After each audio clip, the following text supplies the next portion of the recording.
O'rtoqlar, 9500 dollarga nima mashina olsa bo'ladi? To'g'ri, Gentra yoki Cobalt olsanglar bo'ladi 18, 19, 20-yillar. Lekin shu pulga sizlarga ancha komfortliroq mashinani taklif qilsam nima deysizlar?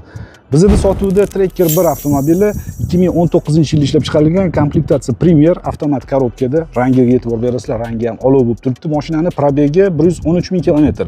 Mashina ideal holatda, ana shval bo'lib ketgan 8-9 mingli Trackerlardan emas, adashtirmaylar. Mashina benzinda yurgan, gaz o'rnatilmagan, texnik holatlari ham prosta super. Balon holatlarini ham ko'rishingiz mumkin. Yangi archa balonlar taqib qo'yilgan. Kuzov tekis holatda turibdi. Bitta aybi bagaj qopqog'i yuzaki bo'yalgan, ichiga o'tmagan. Salonni ham hozirlarga ko'rsataman. Saloni ko'z bo'yamachiligi bo'yab qo'yilmagan. Matviy holati.